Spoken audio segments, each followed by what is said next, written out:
y'Imana Muhammad sallallahu alaihi wasallam cyari igikorwa gitunganye kandi cyejejwe kugikurikira no kucyubahiriza no kugishyira mu bikorwa nk'abayisilamu nk'abagandukira Imana ni byiza kuri twe kubera ko turimo turabitegekwa n'Uwiteka Allah subhanahu wa ta'ala. Niyo mpamvu Allah subhanahu wa ta'ala kudutakira muri Qur'an muri aya zitandukanye kugira ngo mu by'ukuri tubashe kumufataho urugero rwiza mu kubaha no kumvira Uwiteka Allah subhanahu wa ta'ala, kubera ko buri gikorwa cyose dukora ni ibada kuri twebwe turacyandikirwa. Nta na kimwe rero mu bikorwa bikugize cyangwa se mu bikorwa bibano ku inosi ushobora gushaka mu rwego rwo kugira ngo ugire ikikuyobora muri Qur'ani no mu mico y'intumwa y'Imana Muhammad sallallahu alaihi wasallam ngo uburi ikikuyobora cyangwa se kikubwira ko mu by'ukuri ibyo bikorwa byawe ugomba kubitunganya muri ubu buryo kugira ngo uzabashe kucyungukiramo igize nawe uzaba uhagaze imbere y'Uwiteka Allah subhanahu wa ta'ala. Bityo rero Allah subhanahu wa ta'ala rero mufite urugero rwiza ku ntumwa y'Imana Muhammad sallallahu alaihi wasallam kuri wa wundi wemera Uwiteka Allah subhanahu wa ta'ala kandi akanemera yuko hazabaho umunsi w'imperuka. Ibi kuba Allah subhanahu wa ta'ala abitwereka ni ikigaragaza ko turi biremwa bya Allah, akanatwereka ko kubyanze bikunze ku munsi w'imperuka ku mateka tugenda tubwirwa, si ngombwa ko ndi busubiremo ariko tuzi byinshi bizabaho ku munsi w'imperuka. Bityo rero uzabasha kubirokoka, uzabasha kugira amahirwe yo kuhatambuka, uzabasha kuhagirira amahirwe no kwishimirwa n'Uwiteka Allah subhanahu wa ta'ala, uzabasha kuba afite umutekano ni wa wundi wabashije kumvira Allah subhanahu wa ta'ala akanumvira n'intumwa y'Imana Muhammad sallallahu alaihi wasallam. Allah subhanahu wa ta'ala arongera kutwibutsa muri Qur'an agira ati huwa alladhi arsala rasulahu bil huda wa dinil haqq liyudhhirahu ala dini kullihi wa kafa billahi shahida. Allah subhanahu wa ta'ala mo kutwibutsa yuko mu by'ukuri yamwohereje hano ku isi ari intumwa ya Allah kandi amwohereza muhaye dini y'ukuri, amuha n'umuyoboro igitabo gitagatifu cya Qur'an kugira ngo akore ibishoboka byose akitugezeho, akidusomere, akitwigishe, akidusobanurire kugira ngo tubashe kugisobanukirwa no gukora buri kimwe cyose tugendeye kuri uwo muyoboro mutagatifu kuri iyo Qur'an no ku nzira y'ukuri idini ya Islam kugira ngo mu by'ukuri ibikorwa byacu bibashe kuba ari bitunganye. Idini ya Islam rero bishatse kuvuga amategeko y'Uwiteka Allah subhanahu wa ta'ala. Numva bavuze idini ujye usobanukirwa yuko bavuze kuvuga ngo kuva ku nyuguti ya mbere ya Qur'ani kugeza ku nyuguti ya nyuma ya Qur'ani. Nukuvuga ngo mu rwego rwo kugira ngo ube umuyisilamu mwiza, mu rwego kugira ngo ube umugandukira Imana mwiza, nuko ibikorwa byawe, imigirire yawe n'imigenzereze yawe n'imikorere yawe n'imivugire yawe byose ugomba kubyerekeza muri Qur'ani kugira ngo mu by'ukuri bibashe kuba ari ibikorwa bitunganye kandi bikugeza ku ntego y'ibyo wategetswe n'Uwiteka Allah subhanahu wa ta'ala. Nanone kandi ibi ntago wabigeraho uretse kugomba gukurikira intumwa y'Imana Muhammad sallallahu alaihi wasallam kubera ko nibi gusomera, nibi kwigisha, nibi gusobanurira ni nayo ugomba gukuraho amasomo meza kandi atunganye agusobanurira ni buryo kigomba kubahiriza no gushyira mu bikorwa ibyo yategetswe n'intumwa y'Imana Muhammad sallallahu alaihi wasallam n'ibyo yategetswe n'Uwiteka Allah subhanahu wa ta'ala. Allah subhanahu wa ta'ala rero mu by'ukuri twohereje intumwa y'Imana Muhammad sallallahu alaihi wasallam kuri mwebwe mu by'ukuri bazaniye idini y'ukuri, ibazaniye umuyoboro wuzuye wa Qur'ani kandi mu by'ukuri Allah subhanahu wa ta'ala arahagije kuri byo kuba ari umuhamya wacu. Bityo rero ikintu cyahamijwe na Allah subhanahu wa ta'ala, ikintu washishikarijwe n'Uwiteka Allah subhanahu wa ta'ala, nawe nk'umwemera Imana urasabwa kucyumvira no kucyubaha no kukigenderaho kugira ngo kibashe kukubera inzira nziza yo gutungana ndetse no gushyira mu bikorwa ibyo wategetswe n'Uwiteka Allah subhanahu wa ta'ala. Allah subhanahu wa ta'ala akomeza atubwira agaciro k'intumwa y'Imana Muhammad sallallahu alaihi wasallam kuri twebwe, aho tubwira ati ko kuntum tuhibuna Allah, mvuge muti cyangwa se niba koko muvuga ko mukunda Uwiteka Allah subhanahu wa ta'ala fatabi'un, nimukora ishoka byose mukurikira intumwa y'Imana Muhammad sallallahu alaihi wasallam. Bishatse kuvuga ngo nta na kimwe ushobora gukora igihe wumva ko wizeye yuko uri kumwe na Allah subhanahu wa ta'ala, wizeye neza ko urimo gukora urimo kubikora nkuko Allah subhanahu wa ta'ala yagutegetse, uretse kugomba kubikomora mu nyigisho z'intumwa y'Imana Muhammad sallallahu alaihi wasallam. Ni ukuvuga ngo ugomba kuzi neza intumwa y'Imana Muhammad sallallahu alaihi wasallam, unamusobanukiye uzi n'icyo ari cyo kuri wowe, hanyuma uko yagutegetse, uko yakwigishije mu gukora no mu gushyira mu bikorwa ibyo yategetswe n'Uwiteka Allah subhanahu wa ta'ala, kubikora kwawe biraguha ubasha n'uburenganzira bwo kuba uri mu nzira nziza yo gutunganya no gushyira mu bikorwa ibyo yategetswe n'Uwiteka Allah subhanahu wa ta'ala. Allah subhanahu wa ta'ala kuntum tuhibuna Allah fatabi'un, niyo muvuga ko mu by'ukuri mukunda Allah subhanahu wa ta'ala, niyo muvuga ko muri biremwa bya Allah subhanahu wa ta'ala, niyo muvuga ko muzinjira mu ijuru ry'Uwiteka Allah subhanahu wa ta'ala, ngani mukora ishoka byose mukurikiye intumwa y'Imana Muhammad sallallahu alaihi wasallam. Allah subhanahu wa ta'ala rero yuhibbukumullah ibyo bizababera impamvu n'intandaro yo kugerwaho n'urukundo rwa Allah, yo kugerwaho no kuba mwishimiye n'Uwiteka Allah subhanahu wa ta'ala, yo kugerwaho no kuba mu by'ukuri igihe muzamuhagaze imbere y'Uwiteka Allah subhanahu wa ta'ala ejo ku munsi w'imperuka, Allah subhanahu wa ta'ala azabahundagazaho ibyiza byinshi kandi bitandukanye kandi binyuranye, kubera yuko mwumviye Allah subhanahu wa ta'ala, munakomora inyigisho zanyu n'ibikorwa byanyu mukabitunganya mubikomoye mu nyigisho mwahawe n'intumwa y'Imana Muhammad sallallahu alaihi wasallam. Allah subhanahu wa ta'ala rero nta kindi kibizabazanira, nta n'ikindi bizabagezaho, yaghfiru lakum dhunubakum, bizababera impamvu yo gutuma Allah subhanahu wa ta'ala buri byaha byose mwakoze, buri byaha byose mwaranzwe nabyo, Allah subhanahu wa ta'ala azagira gute, azayohanagurira akabibakuriraho, maze akabagirira impuhwe, akabagirira imbabazi, akabarira ibyaha byanyu, akabatunganya kandi akabatunganya ndetse akabanatunganyiriza n'inzira zanyu, akabajyana n'abagaragu beza imbere y'Uwiteka Allah subhanahu wa ta'ala, maze mukazahagera mwishimiwe n'Uwiteka Allah subhanahu wa ta'ala. Ako ni agaciro k'intumwa y'Imana Muhammad sallallahu alaihi wasallam. Allah subhanahu wa ta'ala arimo kutwereka uburyo ki tugomba kumwubaha no kumwumvira no kumugenderaho kuri buri kimwe cyose mu byo yategetswe na Allah subhanahu wa ta'ala, kubera ko Allah subhanahu wa ta'ala tubwira ati wa ma yantiku anil hawa in huwa illa wahyu. Mu by'ukuri ntago Muhammad sallallahu alaihi wasallam ibyo yavugaga n'ibyo yategekaga n'ibyo yigishaga abantu ntago byari amateshwa, nta nubwo yabikuraga mu myumvire cyangwa mu mitekerereze ye, ahubwo byose byabaga ari wahi iturutse ku Uwiteka Allah subhanahu wa ta'ala, iza mu by'ukuri kubategeka kugira ngo mukore mwanzura mu bigendanye n'imikorere yanyu n'imivugire yanyu n'imigenzereze yanyu buri munsi, kugira ngo mubikore mubishingiye cyangwa se mubikomoye ku ntumwa y'Imana Muhammad sallallahu alaihi wasallam. Allah subhanahu wa ta'ala ngira kutwereka agaciro k'intumwa y'Imana Muhammad sallallahu alaihi wasallam, atubwira ati wa ma atakum rasulu fakhudhuhu wa ma nahakum anhu fantahu. Mu by'ukuri by'intumwa y'Imana Muhammad sallallahu alaihi wasallam izabigisha, ikabibategeka, ikabibasobanurira, ikabibabwiriza kugira ngo mubashe kubyubahiriza no kubishyira mu bikorwa. Mu by'ukuri muzakora ishoka byose mubifatisha amenyo yombi y'ibijigo kugira ngo kugira na kimwe kibacika. Ibyo bizababera impamvu n'intandaro yo kuba mu by'ukuri muzabasha kubaho mwishimiye n'Uwiteka Allah subhanahu wa ta'ala. Bizababera impamvu n'intandaro yuko buri kimwe cyose mukora mu bikorwa byanyu, kubera ko mugikomora mu mico no mu migenzereze no mu mikorere y'intumwa y'Imana Muhammad sallallahu alaihi wasallam, bizababera impamvu n'intandaro yo kwishimirwa n'Uwiteka Allah subhanahu wa ta'ala. Bikira abavandimwe b'Abayisilamu, ndabagira inama yo kumvira no kubaha intumwa y'Imana Muhammad sallallahu alaihi wasallam, kandi no gukora ibishoboka byose buri cyose yadutegetse mu migenzereze ye, ko tugomba kucyubahiriza no kugikora kugira ngo tubashe kwishimirwa n'Uwiteka Allah subhanahu wa ta'ala. Hari sunna nyinshi rero cyangwa se hari imigenzo myinshi twategetswe n'intumwa y'Imana Muhammad sallallahu alaihi wasallam, birakwiye ko tukwiye kuyiga. Biteswe n'agahinda usanga mu by'ukuri umuyisilamu yitwa ko ari umuyisilamu, yitwa ko mu by'ukuri yizera neza, yizera ko azinjira mu ijuru ry'Uwiteka Allah subhanahu wa ta'ala, ariko wajya kureba ugasanga aha agaciro gakeya gahunda n'imico cyangwa se suna z'intumwa y'Imana Muhammad sallallahu alaihi wasallam. Ugasanga mu mikorere yawe, mu mivugire yawe, mu migenzereze yawe, suna zikuranga muri suna zagize cyangwa se zaranze intumwa y'Imana Muhammad sallallahu alaihi wasallam n'inkeya kuri wowe. Allah subhanahu wa ta'ala wa ma atakum rasulu fakhudhuhu. Mu by'ukuri ibyo mweretswe n'intumwa y'Imana Muhammad sallallahu alaihi wasallam, muzakora ishoka byose mubifatisha amenyo yombi y'ibijigo kugira ngo mubashe kuba abagaragu beza, kugira ngo mubashe kwishimirwa n'Uwiteka Allah subhanahu wa ta'ala, kugira ngo mubashe kuba abakunzi b'intumwa y'Imana Muhammad sallallahu alaihi wasallam. Birakwiye rero ko mu by'ukuri buri gikorwa cyose twategetswe cyangwa tukigishwa n'intumwa y'Imana Muhammad sallallahu alaihi wasallam, ko tutakwiye kugitesha agaciro cyangwa se kucyubahuka cyangwa se kukijya kure. Allah subhanahu wa ta'ala komeza tubwira ati rero nibyo mwabujijwe n'intumwa y'Imana Muhammad sallallahu alaihi wasallam, muzakora ishoka byose mubyirinde kandi mubijye kure,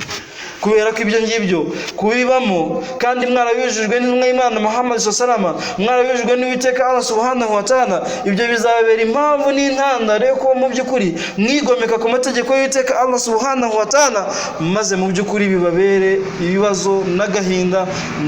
n'ikimwaro igihe muzamuhagaze imbere y'Uwiteka Allah subhanahu wa ta'ala, kubera ko muzamuba abagaragu babi imbere y'Allah subhanahu wa ta'ala, batumvira kandi batagendera ku mategeko bategetswe n'Uwiteka Allah subhanahu wa ta'ala. Allah subhanahu wa ta'ala rero mu by'ukuri atubwira ati ashida alal kufar hamahu bainahum. Mu by'ukuri abari kumwe n'intumwa y'Imana Muhammad sallallahu alaihi wasallam, kubera ko iki gikorwa bamaze kugisobanukirwa neza, kubera ko bamaze kumenya agaciro k'intumwa y'Imana Muhammad sallallahu alaihi wasallam kuri bo, bakoraga ibishoboka byose, bakaba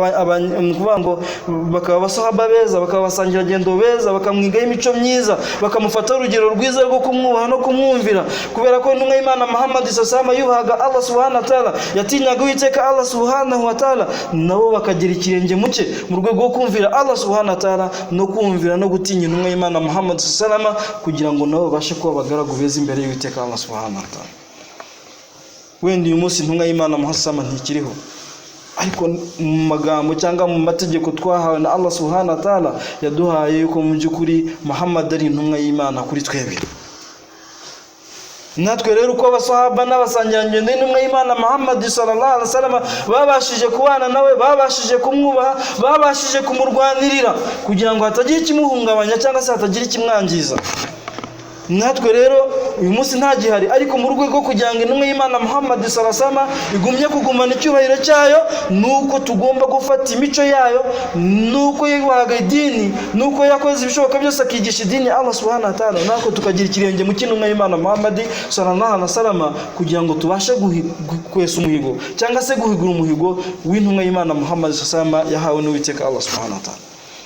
Bityo rero igihe tuzabaho imigenzereze yacu n'imikorere yacu itandukanye n'imikorere y'intumwa y'Imana Muhammad sallallahu alaihi wasallam, mu by'ukuri biratwereka ko mu by'ukuri turi kure cyane n'ibyo Allah subhanahu wa ta'ala dutegetse, biratwereka ko turi kure cyane n'inyisho z'intumwa y'Imana Muhammad sallallahu alaihi wasallam. Bityo rero tugomba kurwana urugamba rukomeye cyane rwo kumvira Allah subhanahu wa ta'ala no kubaha intumwa y'Imana Muhammad sallallahu alaihi wasallam, no gukora ibishoboka byose kuri buri nyigisho zose twahawe n'intumwa y'Imana Muhammad sallallahu alaihi wasallam, tukaziga kandi tukazishyira mu mitwe yacu, tugakora n'ibishoboka byacu mu mikorere n'imigenzereze yacu, tukazishyira mu bikorwa byacu n'imivugire yacu kugira ngo bigaragare ko dukunze intumwa y'Imana Muhammad sallallahu alaihi wasallam. Allah subhanahu wa ta'ala rero wasbir nafsaka ma alladhina yad'una rabbahum bil khadati wal ashi yuriduna wajhahu. Allah subhanahu wa ta'ala maze kutwereka yuko mu by'ukuri bari kumwe n'intumwa ya Allah subhanahu wa ta'ala, bari inkazi kuba kafiri, bakoraga ibishoboka byose bakanga ikijyanye n'icyaha, bakanga n'abanyabyaha,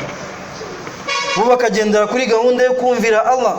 bagatunganya ibikorwa byabo, bakumvira intumwa y'Imana Muhammad sallallahu alaihi wasallam, bakaba n'abanyemwe hagati yabo.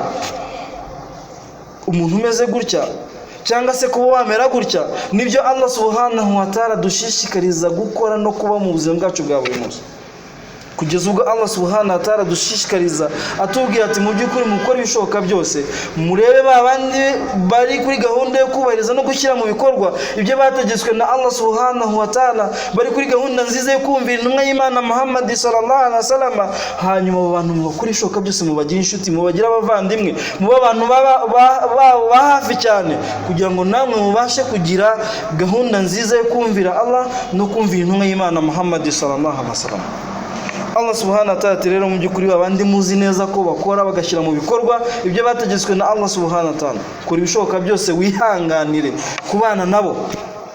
kabone nubwo byaba bikugoye, kabone nubwo wowe ubonamo ikibazo cyangwa se ubona ari inzira ngari cyangwa se inzira igoye cyane. Mu by'ukuri umuntu uteye gutyo, umuntu amaze gufata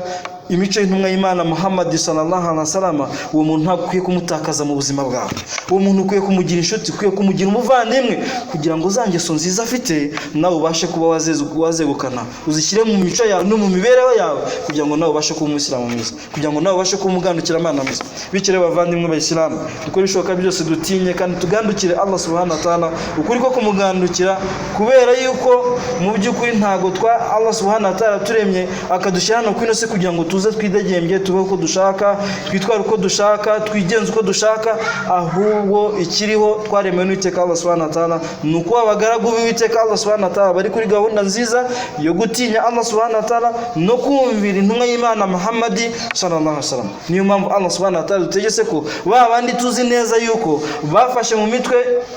amategeko ya Allah, bagafata mu mitwe imigenzo n'imigenzereze y'intumwa y'Imana Muhammad sallallahu alaihi wasallam, kugira ngo natwe tubashe kugira imico myiza, kugira ngo natwe tubashe gutunganya ibikorwa byacu, yuko tugomba kubagira inshuti magara, tukabagira abavandimwe, tukabiyegereza bakaba inshuti zacu, kugira ngo natwe tubashe kubakomoraho byandi bakora mu bikorwa bya gutunganya gushyira mu bikorwa ibyo bategetswe n'Uwiteka Allah subhanahu wa ta'ala. أعوذ بالله من الشيطان الرجيم بسم الله الرحمن الرحيم العصر إن الإنسان لفي خسر إلى الذين آمنوا وعملوا الصالحات وتواصوا بالحق وتواصوا بالصبر أقول قولي هذا فاستغفر الله وسلم من كل ذنب فاستغفروه إنه هو الغفور الرحيم وهو البر الكريم. Perekeze imitima yacu kuwiteka Allah subhanahu wa ta'ala, tumusabe imbabazi cyane, tumwicuzeho. Wenda iri sengesho rishobora kutubera impamvu n'uburyo bwiza bwo kuba mu by'ukuri twababarirwa ibyaha byacu mu makosa dukora ya buri munsi.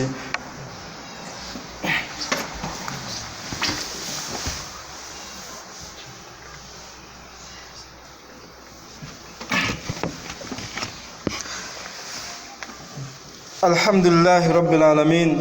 wala akibatul mutakin wala udhana ila ala zalimin. ثم الصلاة والسلام على رسول الأمين محمد بن عبد الله وعلى آله وصحبه أجمعين. أشهد أن لا إله إلا الله وحده لا شريك له وأشهد أن محمدا عبده ورسوله أرسله الله بالهدى ودين الحق ليظهره على دين كله ولو مشركون.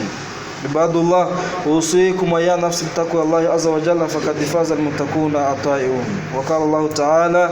يا أيها الذين آمنوا اتقوا الله وتنظر نفس ما قدمت لغد واتقوا الله إن الله بما تعملون. Ishimwe n'ikuzo ibisingizo byuzuye byose bikwiye Uwiteka Allah subhanahu wa ta'ala. Ibyishimo umunezero biri kuri babandi mu by'ukuri bubaha kandi bakumvira Allah subhanahu wa ta'ala kuko kumwumvira bagakora mu by'ukuri bashaka impamba yatuma bishimirwa n'Uwiteka Allah subhanahu wa ta'ala. Ibyago, amakuba n'agahinda mu by'ukuri biri kuri babandi bya Allah subhanahu wa ta'ala, kuri babandi mu by'ukuri bakora bagendeye ku marangamutima yabo, bakumva ko mu by'ukuri bagomba kuyoborwa n'amarangamutima yabo, kubaha no kumvira Allah subhanahu wa ta'ala. Mu by'ukuri ibyo ntibarange mu buzima bwabo bwa buri munsi. Bityo bavandimwe b'Islam, ndahamya mbikuye ku mutima ko mu by'ukuri Allah subhanahu wa ta'ala ari Allah koko, ari umurezi wacu, ari umuremyi wacu, ko dukwiye kumwubaha no kumwumvira no kumusenga ukuri ko kumusenga, kubera ko mu by'ukuri turi ibiremwa bye, hanyuma we akaba umurezi wacu cyangwa se akaba umuremyi wacu. Ndahamya rero mbikuye ku mutima nanone ko mu by'ukuri intumwa y'Imana Muhammad sallallahu alaihi wasallam ari intumwa ya Allah, akumugaragu w'Uwiteka Allah subhanahu wa ta'ala, kandi ko Allah subhanahu wa ta'ala amwereje hano ku isi mu by'ukuri yamuhaye idini y'ukuri, amuhaye igitabo cyuzuye kandi kizira amakemwa, kugira ngo akore ishoka byose abishyire hejuru y'izindi ngirwamadini, kugira ngo mu by'ukuri abantu bashe kumenya ukuri, abantu bashe kumenya gutandukanya ikibi n'ikiza, bumvira kandi bakubaha Uwiteka Allah subhanahu wa ta'ala. Bavandimwe b'Islam, ndabagira inama yo gutinya no kugandukira Allah subhanahu wa ta'ala, kubera yuko mu by'ukuri kugandukira Allah subhanahu wa ta'ala mu by'ukuri ari by'agaciro, ari by'ingenzi kandi bifite intsinzi ikomeye kandi ihambaye, haba hano ku isi ndetse n'ejo ku munsi w'imperuka. Allah subhanahu wa ta'ala arabishimangira mu magambo y'amatagatifu agira ati ya ayyuhalladhina amanu, aduhamagara mu mpamagaro nziza y'ukwemera, atubwira ati mu by'ukuri mutinye kandi mugandukire Allah subhanahu wa ta'ala, kuri ko kumugandukira kandi mukora ibishoboka byose, buri gikorwa cyose mukora mugikore mugitekerezaho, mugikore mu by'ukuri mushaka kuzigamira nafsi zanyu, kubera ko byanze bikunze ejo mu by'ukuri muzaba mwavuye muri buno buzima, kandi ubuzima muzamwerekeye buzaba bukeneye impamba. Bityo rero nujyayo ufite impamba yuzuye kandi watubashije gutunganya, wabashije kwitaho, bizakubera impamvu yo kwishimirwa n'Uwiteka Allah subhanahu wa ta'ala, bizakubera impamvu yo kuba umugaragu mwiza ukunditswe imbere y'Uwiteka Allah subhanahu wa ta'ala, maze wicare witeguye guhembwa ibyiza wagenewe n'Uwiteka Allah subhanahu wa ta'ala kubwo gutinya no kugandukira Uwiteka Allah subhanahu wa ta'ala. Allah subhanahu wa ta'ala ngiye kutwibutsa tubwira ati watakullaha inna Allah subhanahu wa ta'ala ngiye kutwibutsa tubwira ati mu by'ukuri murushaho gutinya no kugandukira Allah, kubera ko mu by'ukuri igikorwa cyari cyose ukora Allah subhanahu wa ta'ala gifitiye amakuru akomeye kandi ahambaye, nta kibasha kumwisoba, nta kimubasha kumujya kure. Byose mu by'ukuri uko wabikoze mu by'ukuri Allah subhanahu wa ta'ala arabigutegura ibihembo byabyo, akabikubikira neza, hanyuma uko byagenda kose ukazabihemberwa imbere Allah subhanahu wa ta'ala, uguza amagaza imbere mu by'ukuri witeguye guhembwa no kwakira ibigendanye n'ibyo wagize gute wakoze. Mu gice cyacu rero cya kabiri ndashaka kugira ngo nganire ku bigendanye n'igihe, kudata umwanya, kuri ibishoboka byose ugatekereza ku gihe cyawe, kuri ibishoboka byose ukibuka neza ku isi mu by'ukuri utazayirambaho, mu by'ukuri utazayibaho igihe kirekire. Allah subhanahu wa ta'ala yarahiye ku gihe muri aya nyinshi zigiye zitandukanye, ariko impamvu yabyo ni ukugira ngo abantu babashe gukora ibishoboka byose barebe kure. ni ukugira ngo abantu bakore ibishoboka byose bishakira impamba izabafasha kugira ngo mu by'ukuri bashe kuba abagaragu beza, izabafasha kugira ngo mu by'ukuri igihe cyose bazabahagaze, igihe bazabasha guhagarara imbere Allah subhanahu wa ta'ala, bazagira icyo bamwereka mu bigendanye n'ibikorwa bakoze.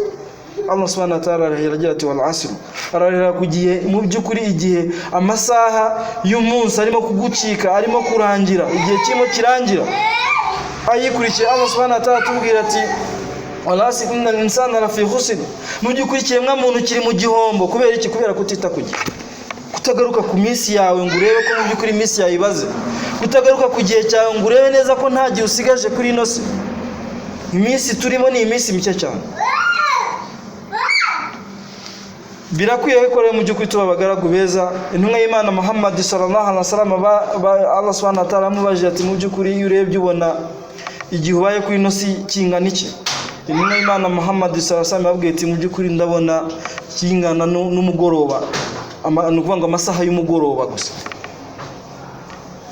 Niba aka mwanya bo bashobora kuguha umwanya bakakubwira ngo mu by'ukuri kora ibishoboka byose, ganira ibigendanye n'ibyerekeranye ubuzima bwawe kuva uvutse, kuva umenya ubwenge kugeza uyu munsi, ubahe imyaka myinshi,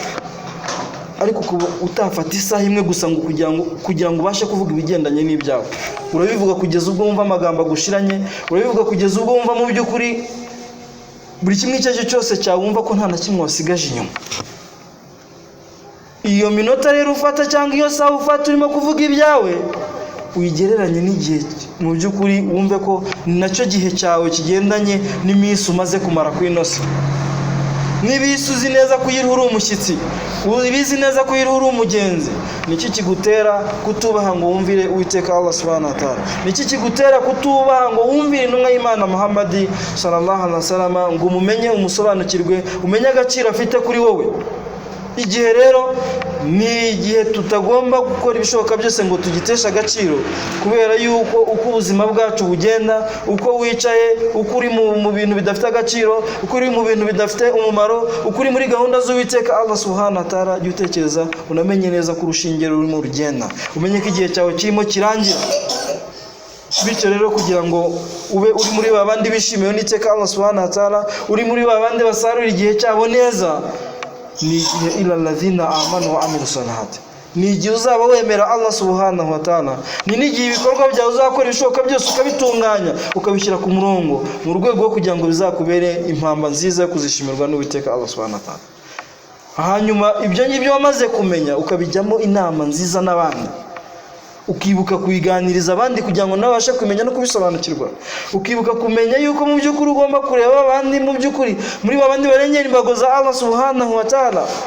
ukababwira yuko bagombye kuyoboka no kugendera ku gihe nabo kugira ngo babashe gutunganya ibikorwa byabo, ukabagira inama zo kwihangana ibibazo bacamo, ibibazo byo kubaha no kumvira Uwiteka Allah subhanahu wa ta'ala, bakabyihanganira kubera yuko biba bikomeye bitewe nuko isi baramaze kubatwara. Allah subhanahu wa ta'ala rero wala ta'du aynaka an turidu zinata alhayata dunya, muzakora ibishoboka byose isi ntizabarangaze ngo ibatware, kubera ko kubatwara cyangwa se kurangamira ibigenda n'ubuzima bw'isi, mu by'ukuri menya neza kurimo gutakaza igihe cyawe. Menya neza yuko umutako cyangwa se ibyo by'isi nyine ubona nk'ibyiza kuri wowe wagumye gushishikarira, wamaze guha umwanya wawe, mu by'ukuri nta handi bikwerekeza, ari nta kindi bikuzanira uretse igihombo gikomeye cyane, uretse kurakarirwa n'Uwiteka Allah subhanahu wa ta'ala, uretse kuzinjizwa mu muriro w'Uwiteka Allah subhanahu wa ta'ala. Innama tuwafawna ujurakum yawmal qiyamah, mu by'ukuri menya zirikana neza kuko byagenda kose ibyo ukora byose uzisanga imbere y'Uwiteka Allah subhanahu wa ta'ala. Wareba imbere yawe ukasanga ibyo wakoze, uratekereza uterera igihe ibyo wakoze bizaba ari bibi, ariko nabyo bikuzengurutse gusa, mu gihe Allah subhanahu wa ta'ala tubwira ati yawma yafiru man ahihi wa ummihi wa abihi